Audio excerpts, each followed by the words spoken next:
Hi, I'm Dr. Dave Janda. Welcome back to our Insider Insight Show. I am honored to have two guests with me who are incredibly courageous and patriots of the highest order. The first patriot you know already, my friend Charles Woods. His son Ty Woods was one of the 4 victims in Benghazi. Charles joined us several months ago, and I must say the feedback from our subscriber base about the interview we did with Charles was incredibly positive. In fact, you, the subscribers, didn't ask, but demanded that I do 2 things.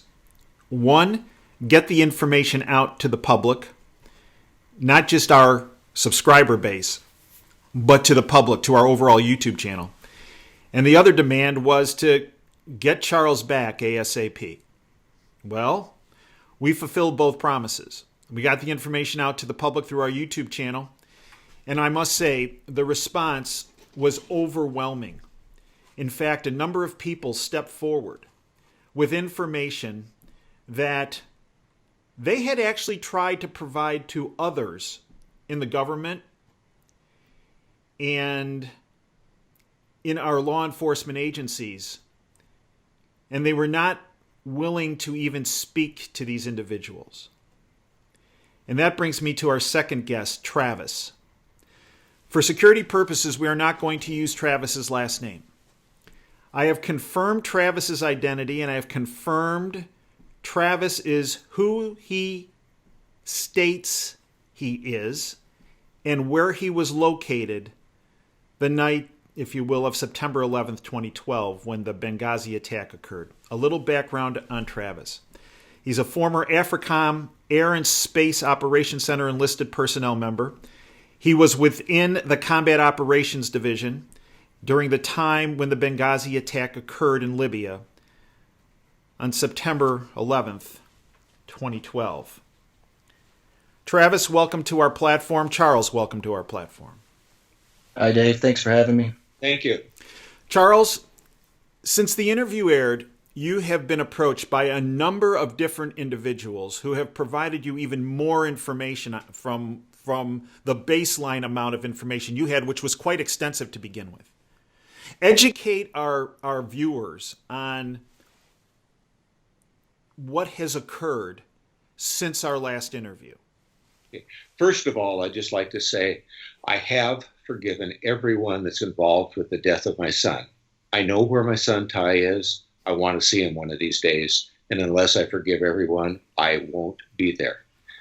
But the truth needs to come out because we have Americans every day that are placing their lives in jeopardy for the country that they love.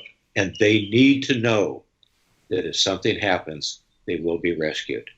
Now, we have with us today Travis, and he was a member of the military that was working in the command center that was watching Benghazi happen in real time right in front of him. There are 3 important points, at least important to me. Number 1 is that there was an order to stand down. Apparently it was the State Department is in control. Do not rescue.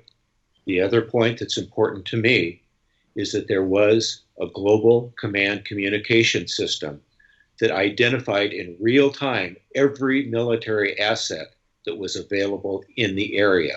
And that included several warships that were right off the coast of Benghazi that had the capability to do precision surgical strikes without doing collateral damage that could have knocked out the mortar that was chalked in before the terrorist attack that killed my son. And then finally, there was a rescue team that was in the air that was told to turn around before they were able to land at Benghazi. Now, I have in my hand a letter from Barack Obama, the President of the United States. He was gracious enough to send this to me. This is his signature. This is the body of the letter. And I'd like to read part of it. Please do, Charles. On the tragic day, I directed my national security team to do everything possible to respond to the attacks against our people and facilities in Benghazi. The United States government considered a range of options and deployed additional military capabilities, but as our military leaders have said, the military forces needed to carry out the type of operation you described were not close enough to have made a difference. Please know that my actions would have been the same if the attack had been against my own family. The sad truth is that the attacks happened so rapidly that U.S. forces could not arrive in time to prevent the loss of our brave Americans. I would like Travis to respond.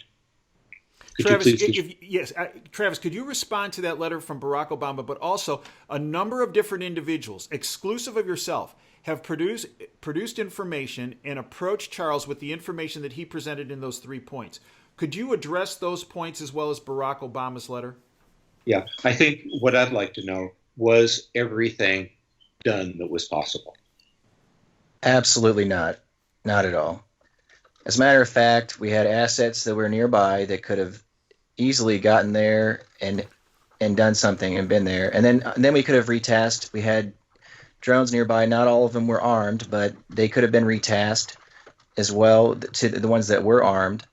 And on top of that, we were told not to help them. And then also, after the fact, we were told not to follow them. We had eyes on. We knew where the people were. We were watching it as it happened on the screen. And we were told not to follow them after that. Why would you not follow someone who's attacking? I just don't get it. I don't have an answer for you of what their motivation was, but it's almost like it was a contrived effort, because whenever this is from secondhand knowledge, some of my very best friends that I've ever had in my life, they were there to witness this, to hear the stand down orders, from an officer that was telling them what had happened, right? And essentially, in the way the military works, you go through the chain of command. There's a procedure for when these things happen, and you go right to the top. You let the general know right away, the leadership staff, and also from there, there's a chain of command. The president would probably know right away, and then you go down the chain of command from there. Boom, boom, boom. So you call the first person. If they're not available for whatever reason, you go to the next person, and then they're going to be in control of the situation if they answer the phone. And it keeps going down, so on. And none of them answered the phone. And then whenever we took action without getting any feedback, then we were told to stand down and not save them. And I can tell you right now that every day where I worked in the seat I sat in, I had several units that gave me information every day, and one of them was a rescue team. They sent me what their weapon status was, whether or not somebody was sick, whether their aircraft were working. I knew that every single day, and they had to contact me and give me that information. And if I didn't get it in time, I had to call them and get it sent over to me. And I would ask them why, what's going on, and so on. And within the facility I worked too, there was also a rescue cell, personnel, PRCC, and their job is for these situations to save them. And so all of the elements are there to help, not only the assets there physically, but all of the procedures, and there's even a group of people that are dedicated for the situation to save them. And none of those people were used. We were told not to save them, not to follow them after the fact. Why? And we had them. We could have got them within hours. We could have had them within hours in custody, maybe some of them would have been killed, but we could have had them and figured out what had happened there. Travis, it's been stated that there were eyes in the sky, if you will, surveillance drone, at least one, possibly more than one, over the facility. Do you believe that's the case? There was at least one. I saw the feed, and I will never forget it, the circling for hours and hours and seeing the smoldering building.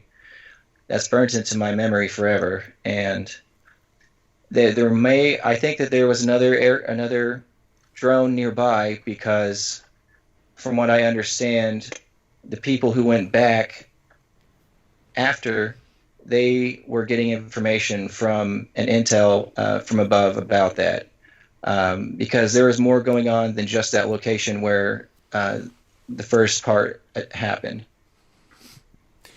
And you had mentioned that there were other, in addition to personnel being able to get there within several hours, and as Charles established in our last interview, which is common knowledge, the movie, 13 hours, this attack, it wasn't a 15-minute deal. This was 13 hours this went on.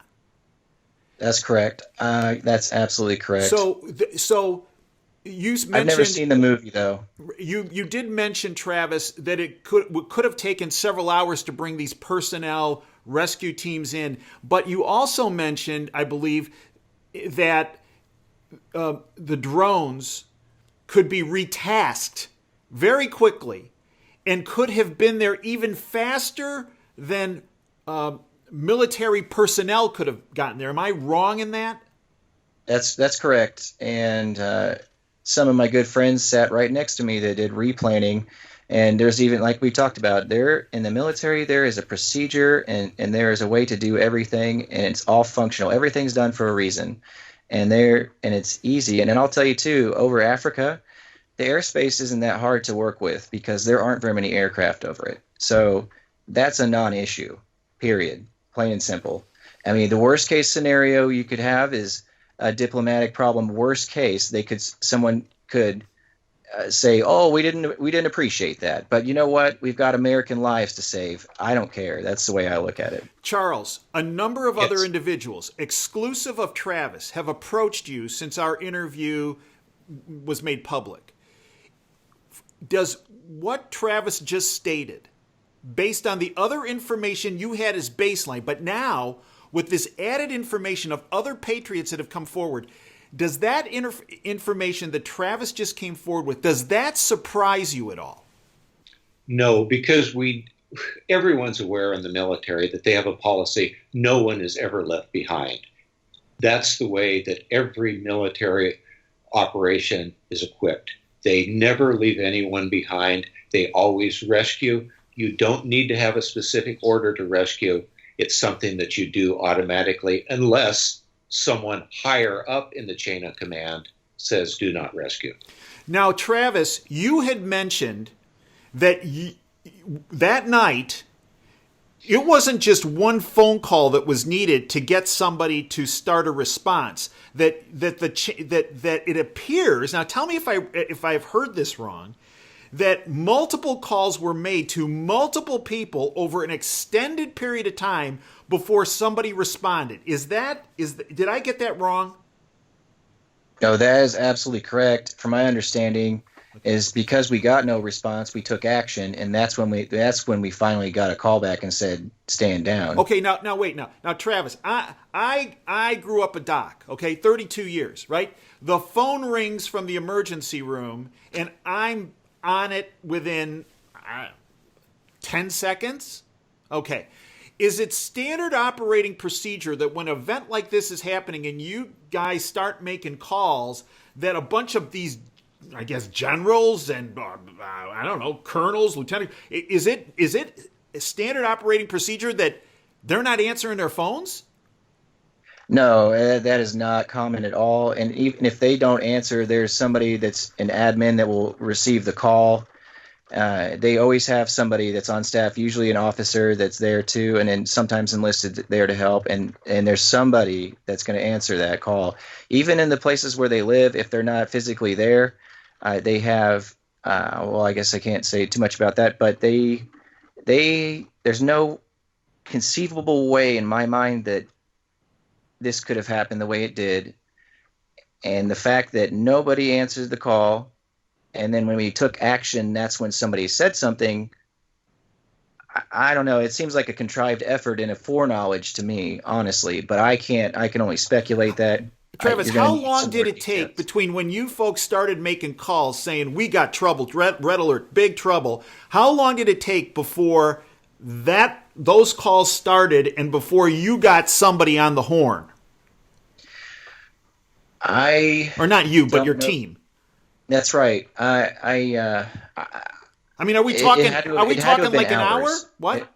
It had to have been before they responded. It was hours. It had to have been Hours, hours. multiple hours. That's So, to so my tell me if I'm understanding wrong. of the But in timing. Yes. medicine, if we have a critical patient coming in the emergency room, minutes matter. Sometimes seconds matter. I would think the same principle is true in a military operation like this. That seconds, minutes matter. Yet for hours, when these people normally will answer in 10 seconds, for hours That's they're not responding. I believe that the call to stand down came maybe quickly, but then any sort of action and communication took a lot longer after that too. And that's what blows my mind about it, is because like we talked about, there's a procedure for all this. There's always somebody there, and that's how it works. And for some reason that day, no one was available to help. I mean, and then we're told to stand down when we took action. It doesn't make sense to me. So, Nothing does. Charles, when you hear this, a number of people since our interview aired have come to you, have called you, have documented who they are at a level that you know they're not BSing you. Is this a similar scenario that has been painted to you by all those other people? Basically, yes.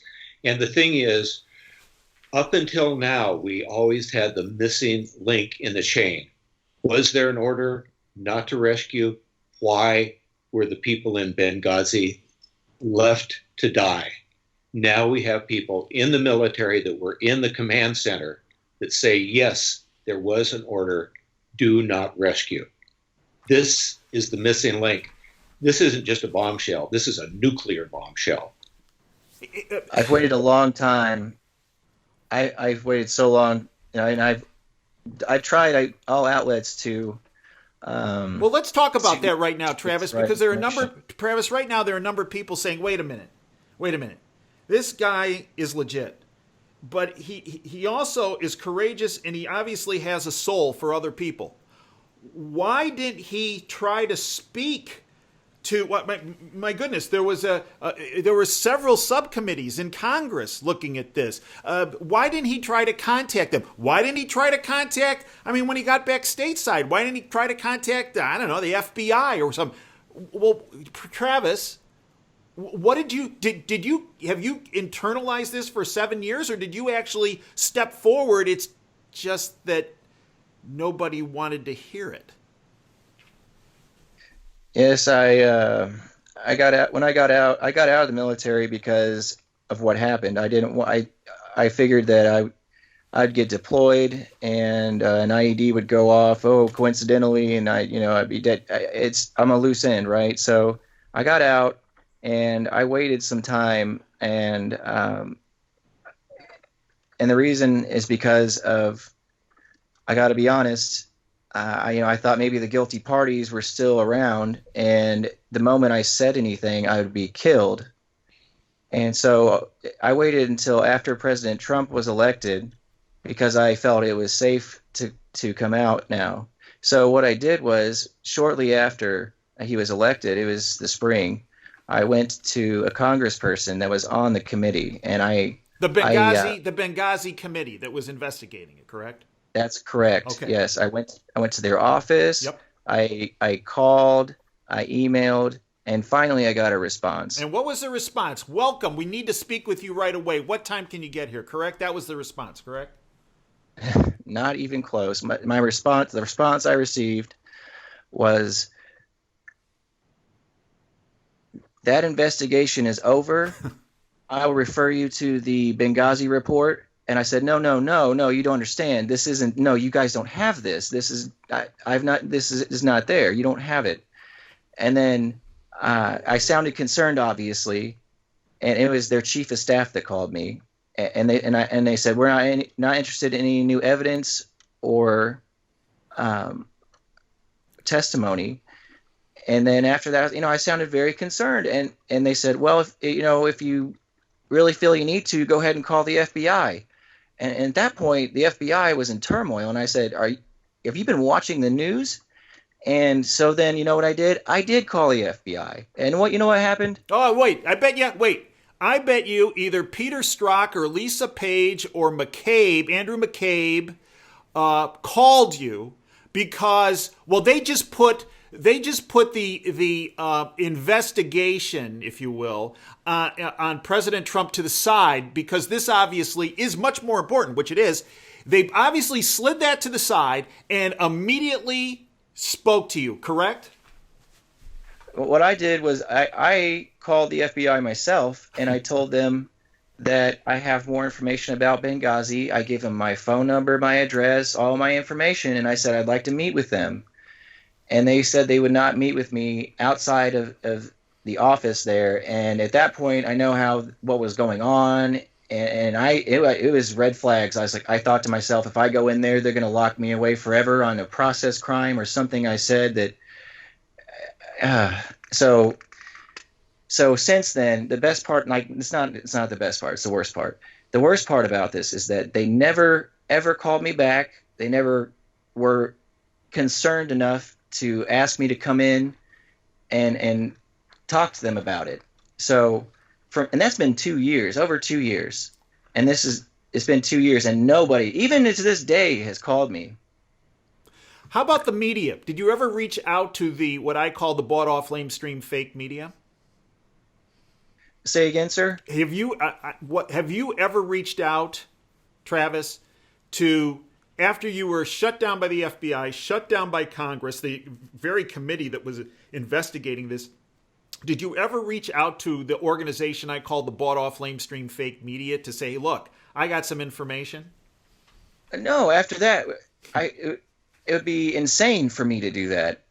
And at that time, the media was so controlled that it was all like the Mockingbird media, as people say. And I know this because where I worked and the things I did, we would have the news feeds from different locations, our home and away, and different locations, and we would be doing the opposite of what the news is saying, and I know it's the opposite. And I was like, who is giving them these reports? Who's doing this? And I know that it was a contrived effort by somebody. I couldn't tell you who, and I don't know why they would do things like that. So, and I know that at that point, if I got Congress telling me to get lost and the FBI not caring or taking the initiative to talk to me after I took the initiative to talk to them, something's wrong here, and it would be very bad for me. My life would have been ruined, I assume, if I had gone to the mainstream media at that point. Back in 2012, Charles and Travis, at first the House Intelligence Committee got involved, and there was a chairman of that committee by the name of Mike Rogers. Now, let's not confuse him with the head of the NSA, Admiral Mike Rogers. Two completely different animals. Okay. My mind, Admiral Rogers, Patriot, Congressman Rogers, not so much. He was the chairman of this Intelligence Committee. Now, let me just read something to you from someone I know by the name of Mike Krieger, who wrote this actually as far back as 2014. Until recently, Congressman Mike Rogers' wife, the guy who was started to investigate Benghazi for the House Intelligence Committee, until recently, Congressman Mike Rogers' wife was the president and CEO of the company that was contracted by the State Department to provide intelligence-based physical security services, and the company's name was Aegis, A-E-G-I-S. While this sort of crony capitalism is seen as business as usual in the cesspool that is D.C., the real crazy part of the story is that as chairman of the House Intelligence Committee, Rogers was charged with investigating the adequacy of security at the Benghazi compound prior to the September 11, 2012 terrorist attack. He goes on. Rogers' wife, Christy Clemens Rogers, was the president and CEO of the company, Aegis, that was contracted by the State Department to provide the security. Mrs. Rogers, until recently, served as president and CEO, the contractor to the United States Department of State for intelligence-based physical security services. Aegis, a British private military company with overseas offices in Afghanistan, Bahrain, Iraq, Kenya, Nepal, and the United States, won a $10 billion 5-year contract with the State Department to provide security for U.S. diplomatic posts around the world, including Benghazi. Congressman Rogers, who abruptly then announced his intention not to seek re-election, has been criticized for dragging his feet in the Benghazi investigation. You see, this is beyond a swamp, right? This is really a septic tank. Now, Charles, since our interview aired, a number of people have approached you similar to Travis. That's correct. Educate our viewers on some of that information that has been passed on to you by people you have verified were in the military, in the intelligence services, and have proven their positions at the time. Well, the first comment I would like to make would be about the security detail at the embassy. To begin with, they had they had U.S. Marines providing security. Things got really, really bad there. I was told that on a threat level scale of 1 to 10, this was an 11. In other words, it was an attack or murder that was waiting to happen. It was like hanging a piece of red meat out in front of a carnivore. The Marines, they were withdrawn as a security force, and they were replaced by Muslim terrorists that they did not even trust enough to give guns to.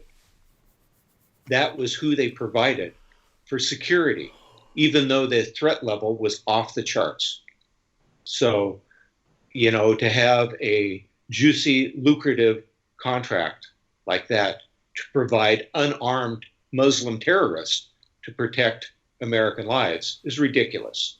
That amount of money could have been used for much better purposes than to line the pockets of a person that's elected supposedly to represent the American people. So that's about all I'd like to say. Charles, when Ty and the other 3 American victims were brought home, you mentioned this in our last interview, and I refer people to that interview that's available on our website and also on YouTube. Charles, you were approached by Barack Obama, Hillary Clinton, Leon Panetta, just to name a few.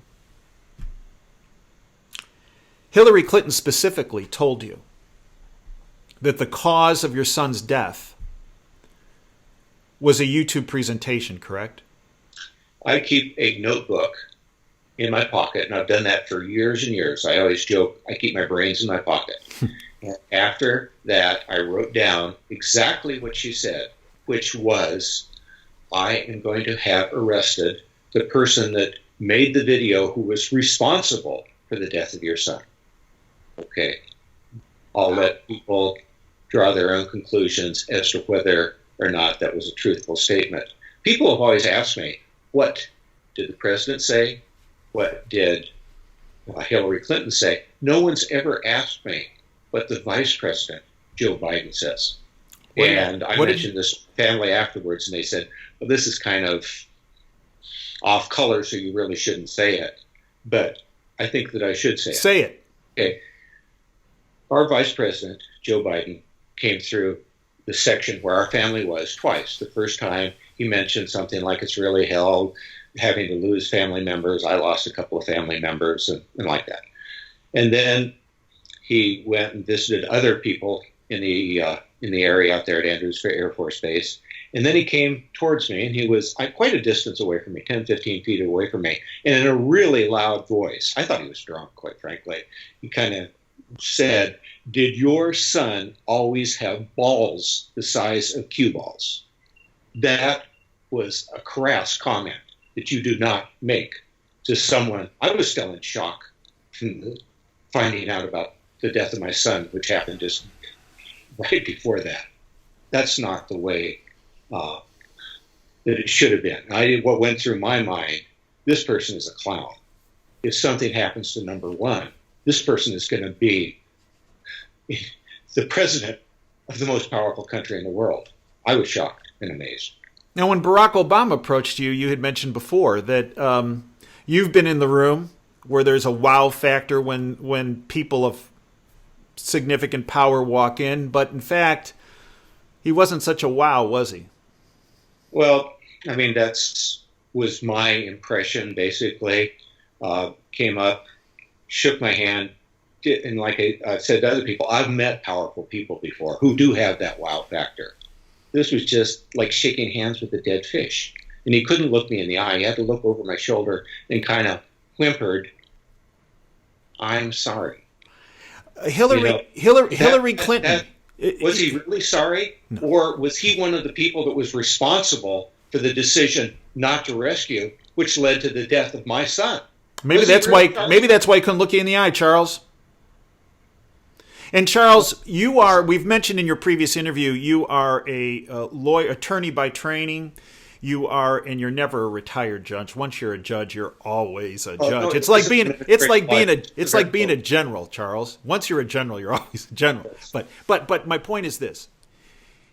You practiced law for many years, you were a judge for years. Your role as a judge is determine who's telling you the truth and who's lying to you. Oh, yeah, exactly. That was my job. Thousands of witnesses every year. I had to decide who was telling the truth. So witness Hillary Clinton, who walked up to you. Was she telling you the truth? Was she telling you the truth, or did she lie to you? Well, when she said that, I mean, I knew she wasn't telling me the truth, but I didn't think there was any significance to it. I just thought, well, this is the way politicians happen to talk. And then later on, it blew up, and it was a big deal because obviously this was not a spontaneous attack because of a video protest. That mortar that killed my son, I was told, was chalked in before the terrorist attack even happened. You have to really be skilled in order to have the coordinates ahead of time for the target. So as soon as that mortar was fired, they knew that this was a coordinated, pre-planned terrorist attack. Travis, with your knowledge base, do you believe this was a YouTube-based event, or do you believe this was a pre-planned event? Oh, sorry.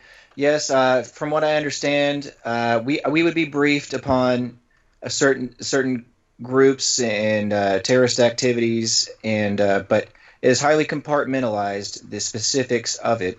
For example, the names of the leaders and things like that. But what I can tell you is,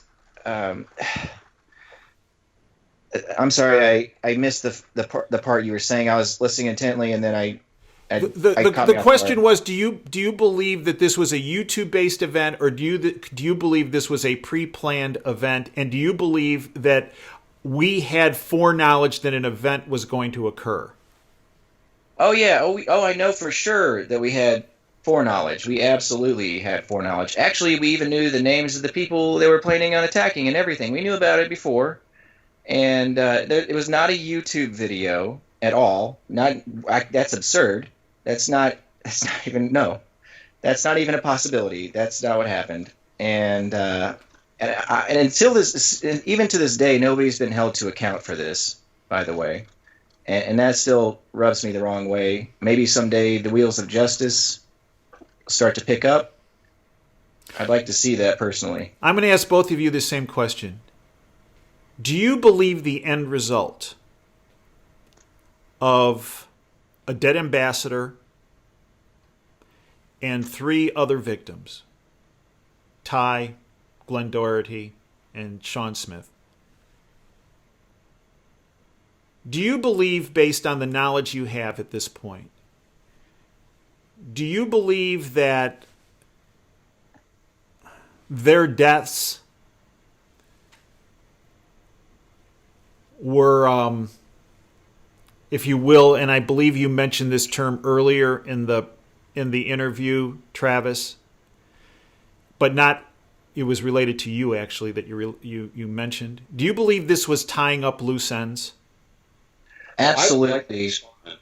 Absolutely. There's no mathematical way that could have worked out the way it did and there's no way that could have happened. This was planned. I think there was foreknowledge. There had to have been foreknowledge. We already knew that there's going to be an attack, but there had to have been planning on what we're going to do when this happens, and so on. There was, and that even in of itself raises more questions. And then you think, okay, since they knew it was going to happen, and then had a plan for what to do after it happened, did they coordinate the actual attack? That makes me think that to myself. Did they somehow have a hand in this? I don't know, but Charles, same question. I would like to respond. Benghazi was treason, and treason has no statute of limitations. it was treason. That's the best way to describe it. Absolutely, treason.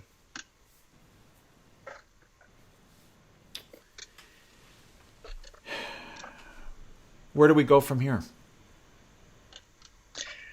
I'd like to say that I know that there are going to be people that recognize my voice that worked with me, and I really am going to encourage them right now to come forward. It's time.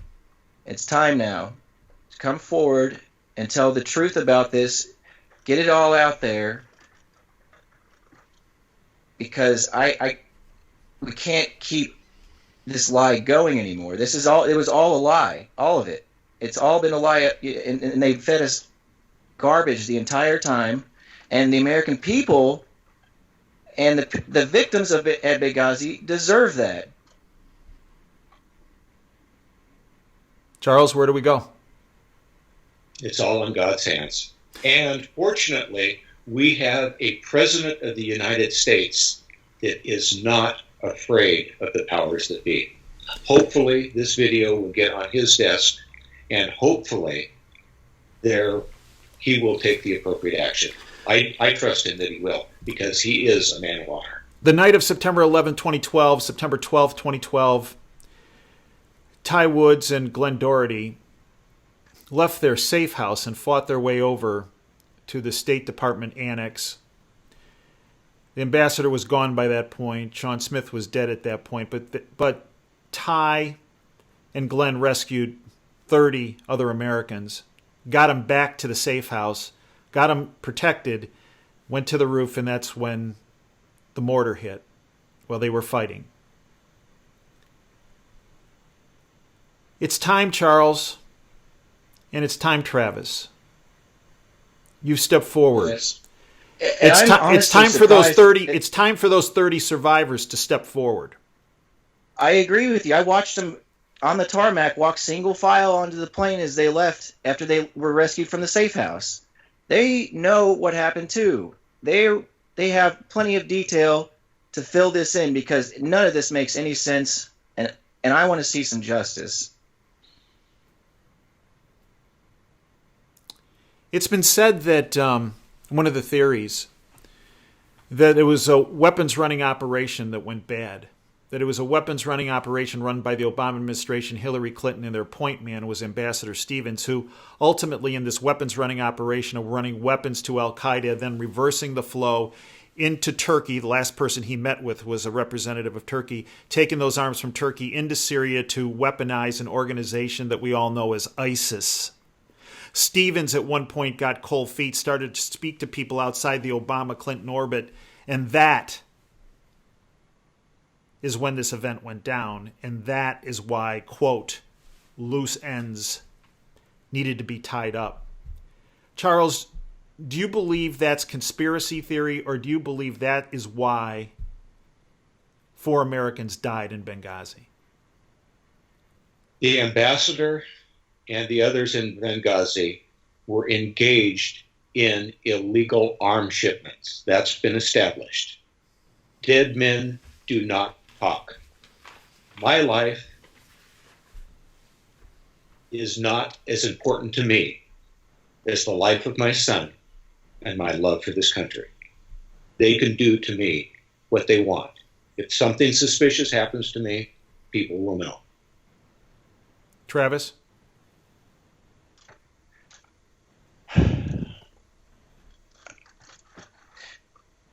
I've got nothing else to say about that.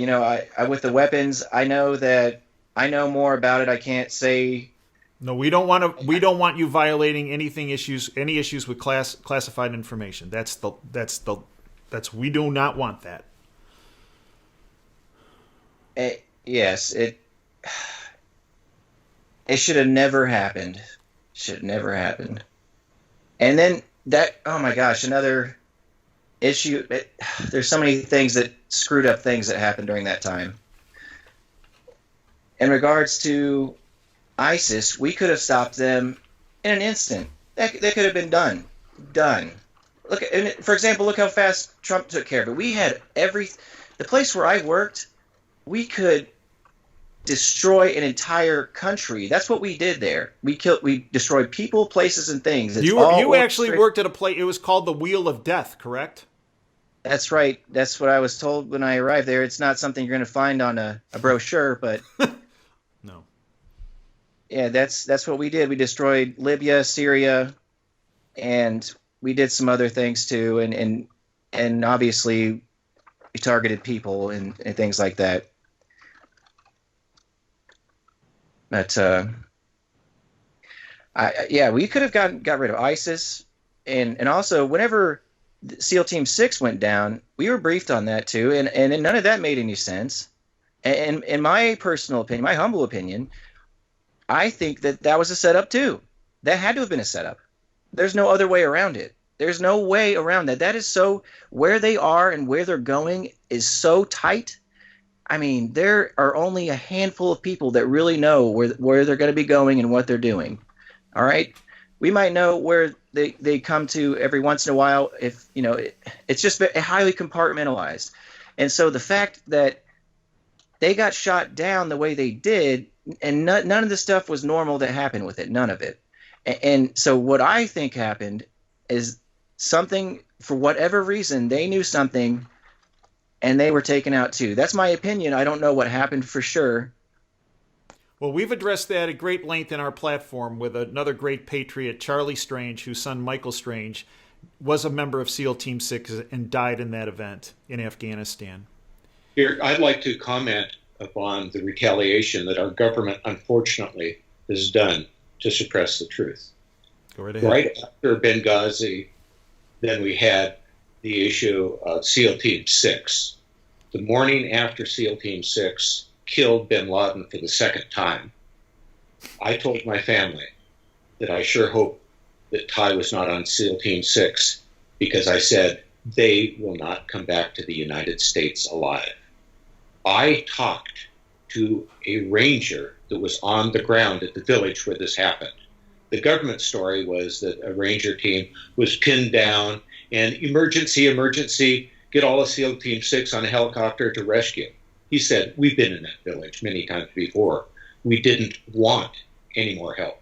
In fact, any more help would have caused us problems. What happened typically is that they bring in troops. The helicopter goes straight down to the ground really quick. Everyone in a matter of seconds goes out the back of the helicopter on the ramp, and then that helicopter takes off before it can be shot down. In this case, they took a Vietnam-era helicopter, literally the size of a school bus. That's a huge target. And they put that in the air. They didn't land it on the ground. They put it in the air knowing that there were enemy forces that could shoot that thing down. And instead of instantly having them go off the back of the ramp on the ground, it hovered in midair while I'd never heard this term, hot roped it down. And that allowed it to be a sitting target the size of a school bus. Obviously, it wasn't an accident that it was shot down, and all those members of SEAL Team 6 were dead men. And like I said before, dead men do not talk. We have a government in place right now that doesn't do those things, thanks to President Trump. And that's our goal. The goal is, folks, for each and every one of you to network this information to anyone and everyone you know. Because what we saw from the first interview with Charles was that a number of people, including Travis, came forward. People who had tried to deliver information to government sources, law enforcement sources, actually some folks have come forward, the media sources, all of whom were pushed away. It's a different time and date now than it was even 2 years ago, 3 years ago. Take this information, network it. You know where I am. You know where Charles is. You can always get in touch with us. Our goal is to bring the light of truth to this issue. Charles has some very pertinent and well-defined questions. He outlined them in our first interview. They need to be answered. Because if they're not answered, our country will never move forward. Charles, I'd like to thank you. Travis, I'd like to thank you for your courage, for your patriotism, for, as Charles, you mentioned last time, for being the next man up, because that is what you and Travis and all those individuals that have come to you, Charles, since our last interview, have done. The guy behind you, Charles, he's alive and well. And I'm going to see him one of these days, and hopefully Ty's going to say, Dad, I'm proud of you. You did what I would have done. And you know what? He's telling you that every day, Charles. His mission still goes on to this day. And you physically might not see him. But what I see is Ty Wood still has his arm around your shoulder, Dad. Thanks. And you know what? You will get those answers. And the people who are responsible will be held accountable. I thank both of you for your time, for your efforts, for your courage, for your patriotism. I thank you for everything you have done, are doing, and will do. And our country and our world is much better off for everything you're doing. And I thank you. And as we sign off every segment, dream big. Actually, be like Charles Woods. Be like Ty Woods. Be like Travis. Dream big and dare to fail. Because when you do, the world becomes a much better place. Until next time, Dave Janda signing off. Thanks for joining us.